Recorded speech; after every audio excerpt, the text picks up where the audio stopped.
Good day to my fellow subscribers. I've added a date to my story program. It will always be on Monday and on Wednesday. Monday for short stories, why Wednesday for long stories, that is episodic stories. So you guys should please subscribe and tell your friends about it. Subscribe, tell your friends about it. I know you guys are gonna enjoy my stories. Now, today I'm reviewing a short story titled Happiness by Mistake. It's a very, very interesting story. And I hope you guys will enjoy it. Subscribe to watch it. And again, you guys should please grab your popcorn, grab your drinks to listen to this interesting story. It's Happiness by Mistake. A young lady alighted from the plane at Murtala Mohammed Airport as she dragged her luggage hastily. In an hurry to get to where she was going to, she mistakenly bumped into a young man. And instead of her to apologize, she hissed. The young man was like, at least you should apologize and say sorry. The young lady just looked at him. I was like, I don't have to apologize because I made no mistake. As she left, as she went away, the young man looked at her and was like, "This Lagos, what are we not going to see?" As the young man wanted to leave, he saw a purse on the floor. He picked the purse up and was like, "It must have fell off from this young lady. Let me keep it to myself," he said. The young lady, which was in a hurry, boarded a taxi to where she was going to. Stephanie was a young woman. She was a young lady of 30 years old. She was beautiful. She has been sent packing by her husband due to her inability to give birth. As she remembered all this, tears ran down her beautiful face. She came down, not long she got to her destination, she came down from the taxi. She searched her bag for her purse in order to pay the taxi man, but she couldn't find her purse. She was like, but I put this purse in this bag. What's wrong? Why couldn't I find it? The taxi man was like, answer me, madam. I'm in a hurry. That's how you guys used to behave. You will not have money to pay, and you will board a taxi. The woman looked at I looked at the man. I was like, I'm not that type of person. Just give me a minute. She went inside to meet a security man in her compound to give her some money, in which she's going to use to pay the taxi man. The security man gave her, in which she paid the taxi man and entered inside. As she got inside, where she was now, she was in her parents' house. She met her parents and she greeted them and she started crying that now she has been sent out packing due to an inability to give it due to her barrenness. Where is she going to start from? And she really loved the guy, her husband, her ex-husband. That what is she going to do? Her parents told her, don't worry, you will find the man for you, the right man for you. She was like, right man for me? Who will want to marry a divorcee? Who will want to marry a barren? I don't think it's going to be possible. Her parents comforted her and told her not to worry, that there's nothing too hard for God to do. Stephanie was a very, very rich lady, because her parents were also rich. She worked in First Bank at Lekki, and she was even the bank manager of the bank. So one day, Henry was a young man of 33 years. He was in his room searching for a document when he saw a pink purse on when he saw a pink purse under the bed. He picked it up and was like, "Oh my bad! This lady's purse. I've not returned it to her. Let me even check the contents." She opened the purse and saw. He opened the purse and saw um the business ID of Stephanie. He read it, Stephanie Adeyeye, bank manager of First Bank at Lekki. He was like, "Oh, when I have time, I have to return this purse back to her because it's not mine, so I must return it to her. Thank God I know where the bank is located," he said. Stephanie has been at home looking for the purse because her credentials, her ATM card, her business ID is in the purse. She has been looking for it. She even told her parents about it. They were like, "Oh, you have to look for it though. So far your business ID is in it. And you know you can't go to work without that business ID." I mean, she had been ransacking everywhere looking for all places in order to find the purse, but she couldn't find it. So one day, Henry decided to go to Stephanie's workplace to return the purse to her. He got there, he met the secretary. The secretary started making eyes at him and immediately he saw him. Henry noticed it, but he kept it to himself. As he greeted the secretary, I was like, "I'm looking for the manager of this bank, Mrs. Stephanie Adeyeye." The secretary was like, "What do you want her? What do you need her for?" And I said, I just need to see her. It's none of your business. Just lead me to her office." But the secretary was like, "Oh, do you know she's married?" Henry was like, "What's my business with that? I never came here because of our marriage. I came here for something." I was like, then Henry was like, the secretary was like, okay, she's not at work now. She's on leave. Not okay. Anyway, anytime she comes to work, give her this purse. It fell from her some weeks back.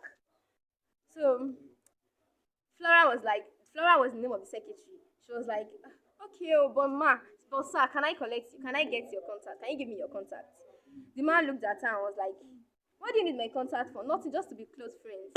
Henry smiled. He has already understood what the girl meant. I was like, "Okay, I can't give you my contact now. Later, I will come here one of these days to see you." Flora said, "Okay, I'm Flora Williams." Henry said, "Okay. Anyway, just tell the lady that I'm a good Samaritan who saw her purse and help her pick it up." And he went. Then he left. Some days later, Stephanie resumed work. Stephanie resumed work. So Flora, the secretary, gave her the purse and explained to her that it was a good Samaritan that brought the purse here, in which told me to give you that you forgot. You left it some days back, but you helped you pick it. Stephanie was very, very happy. Was like, thanks to the good Samaritan. I really, really appreciate his kind gesture. So one night, Amy went to a bar just with his friends, just flex with his friend. They were talking, discussing about the country, discussing about work and everything. Then he told his friend about what Flora did. That he met a girl. He went to a bank to return something to a woman. Then he met a girl who was trying to ask for his contact, who was trying to give him high and so on. His friend was not like, Henry, better just don't just try to have anything to do with her. You know your fiance, she's a very, very jealous type. And Henry was like, I even know me, I don't even give him I don't give her my contact. So there's no way we can. I just lied to her that I was going to check on her. So that's how that one went like that. So one day, everyone was in his house sleeping. When he had a knock at the door, it was very, very like it was like who is at the door? He went to open the door and he was surprised to see his fiance. He was like, "Oh, Jumoke." As he tried to hug her, the fiance was like, "Hey, hold it there. I'm not here for that." Everyone was surprised. That, what happened? I tried to hug you. Why do you shun me off like that? Well, I'm not here for that. What I'm here for is that, Henry, I'm breaking up with you right now. I'm not interested in this relationship anymore. Henry was like, what did I do? Like, did I offend you? You did not offend me. And you never did any bad wrongs. Then he was like, then what happened? Am I not rich? You see, you are rich, you have money, you have your hospitals, you have houses, you have fleets of cars, you have all the luxuries of life, but I'm not interested in this relationship anymore. I want to marry someone who has a say in this country. And watch me, I'm getting married to a commissioner very soon. Henry was dumbfounded as Jumoke, his fiancée, gave him an invitation card inviting him to a wedding. He just looked at Jumoke and said, Jumoke, please don't do this to me. I beg of you, please don't exit my life, please. Jumoke said, it's over, as she went out. After Jumoke left, Henry started crying. I started scattering things in his house. Started crying. I was like, why me? Why should this happen to me? Why me? Why me? He cried so hard that out of anger, he took his car key and went and drove off speedily. Out of speed, he mistakenly hit a car also. The owner of the car was like, who is this? Who is this idiot? Then he came down. The owner of the car came down. She was a lady, and it was Tiffany. Like, what's all? Did you want to kill me? What's this? Are you blind or what? Can't you see? Then Henry came out. Henry was dumbfounded to see Stephanie. Was like, hey, she's this lady again. Then Stephanie looked at me. I was like, you this man again. The first time you hit me with your body, now you're hitting me with your car. Did they send you to kill me? Are you saying to me? Henry was dumbfounded. I just said, I'm very, very sorry, man. Please, man. I was not concentrating on you. I'm sorry. I'm going to pay for the damage. Just say, come on, I don't need you to pay for the damages. I will pay for it myself. But you just have to take everything. You have to put everything you're thinking about aside when you're driving. What if you mistakenly killed someone or you mistakenly killed yourself? This is what you're going to be saying. Then Em was like, I'm so sorry, man. I'm so sorry, man. Then they then Stephanie was like, okay, whatever. Just make sure you just cool down your head and drive carefully. I said, okay, I'm Henry Flourish. Can I know your name, ma'am? Like, don't worry, my name is not important, Mr. Henry. What's important is for you to go home safely and go out to cool off anything that is disturbing you. Okay. Henry was like, okay, ma'am, no problem. Stephanie got into her car and drove off. Henry just kept looking. I was like, so is this Stephanie that is so nice like this. The first time met her, she was somehow as in ash and anyway, thank God though. Like, I even thought she was going to shout at me or even call the police to arrest me. So, as they just stood there transfixed for like about 10 minutes before he entered his car and drove off.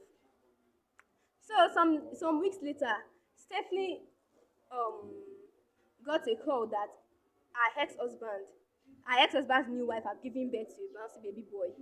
She was like, so she was the one with the problem. So her husband is not even with any problem. She was the one with the problem. That means she's going to be a barren forever. She cried hard. Her parents consoled and was even like, Stephanie, you are crying that you don't have a child now. After you broke up, after your ex-husband sent you out, do you even try to marry any other man? So how can you marry? How can you give birth without marrying? Hey, my dear daughter, go and get a husband for yourself. Stephanie was like, but who want to marry me? Who want to marry a married a divorcee? Who want to marry me? So don't worry, your husband, you right man will come for you. Your husband will surely come for you. So some days later, her parents traveled to Abuja for some meetings. Her parents traveled to Abuja for some meetings. So as they traveled out, Stephanie was the only one at home. She was somehow bored, sad, and everything. She decided to go to a club to at least take off the sadness away. She took her car and went to a nearby club. It was in the night then, sha. She went there, she ordered for drink and started drinking. Not knowing everything was at that club. He just came to just refresh himself. Immediately Stephanie entered, he noticed her presence, was like, is this not Stephanie? Oh, let me just make her relax for some time before I go meet her. So Stephanie had already drank, that she was almost drunk to stoop up. Henry stood up to go and meet her and was like, Miss Stephanie. Stephanie looked up and was just saying, I was just crying. She was like, my life is just ruined. What am I going to do? I'm barren. She was just saying nonsense and exposing herself. Henry noticed that she was drunk and she just carried her up. I was like, let me take you to your car. You should drive yourself home. I think you are drunk. You don't get yourself. So he carried her up and took her to her car. But he noticed that this girl, she cannot drive. That the lady cannot drive because unless she's just going to have an accident because she was already drunk to stupor. He was like, what am I going to do now? Okay, let me drop her off at an hotel. We dropped her off at an hotel, took her to the room, ordered a room for her, took her to the room. When they got to the room, he made her to rest. So as everyone wanted to leave, Stephanie dragged him back to herself and started kissing him. So Henry does not know what to do again. So let me just cut the long story short. He gave in and they had sex that night, sha. So the next morning, around around 5 a.m., Henry quickly woke up, wrote a letter to her that it was a good Samaritan that brought you here and left. When Stephanie woke up, she was like, how did I get to this hotel room? But I went to the club last night. How did I get to this? They saw the letter. I was like, thanks to the good Samaritan for bringing me here. Then she went home. Some weeks later, she started discovering some things. Like she was not okay. She started feeling nauseous, started feeling weak and tired. Her parents noticed and told her to go to the hospital for checkup. She went to the hospital and there they told her that she was pregnant. She was like, me pregnant. But I did not meet anybody now. How come I'm pregnant? She told her parents were like, wow, oh, that's so nice. Congratulations, you're pregnant. Now, who is the husband? Tell us so we can just arrange for the marriage and you guys should get married. She was like, Mommy, nobody gave me pregnant. I don't know I'm pregnant though. Maybe I don't know. I don't just know.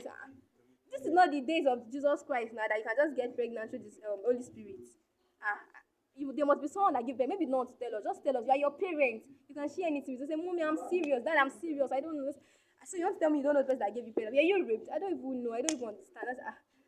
Hey, that means you must not put us to shame with this thing. Like now, when you give birth, now, would people be asking about your husband? Who make you pregnant? Who made you pregnant? They say, Mom, now does not even concern. I'm just happy that at last I'm pregnant. Even though the child does not have a father, I don't care. At least I can carry my child, I can back my child, and I can be called a mother also. Her parents are like, but you still have to know who made you pregnant. I said, whatever. Meanwhile, Henry was having guilty conscience because he knew that what he did that it wasn't right because the lady was drunk. He decided to go to her and explain to her. He went to her office. He prostrated I was like, Stephanie, I'm very, very sorry. He said, what do you do? Come on, stand up. Why are you proceeding? You're embarrassing me. What do you do? I do not know you. I just saw you only when you just when we eat ourselves the first time and the second time when you eat me with your car. I did not know you. So why are you not proceeding? What do you do to me? I said, I made a very, very, I did a grave thing to you. Something. So she now explained everything. The lady was like, you're not at fault. I was drunk and I made the first move. So anyway, me, I'm happy now that I'm already pregnant. No problem. You'll be doing the responsibility on the child. But I'm taking the child will be staying with me because I've thought I was a bride. I thought I could never give birth again. But all thanks to God now, because I'm now pregnant. Then everything, no, I don't want that. I want to marry you. The second time I saw you, since I've seen you, I've always imagined you being my wife. Please just marry me. Stephanie, please marry me. Stephanie was dumbfounded. I was like, but I'm a divorcee. I said, that doesn't mean I love you and I want to marry you. I said, okay, I'm going to give it a thought. So she told her parents about it. She explained everything to them, and they were like, wow, this is happiness by mistake. They were like, okay, no problem. You can give in to him. Then she agreed to marry Henry. They got married 2 months later, and after 9 months she gave birth to twins, a girl and a boy, and they lived happily thereafter. Stephanie always remember. Anytime Stephanie remember, she'll be like, "Wow, this is indeed happiness by mistake." So you guys should please subscribe to my channel for this to listen to this one, and again subscribe to my channel to listen to the one on Wednesday. That's determined to rejuvenate that I'm going to continue. So share to your friends, subscribe and watch it. So thank you so much. I hope you guys enjoyed the story. Bye. Once again, I'm Kate Adi.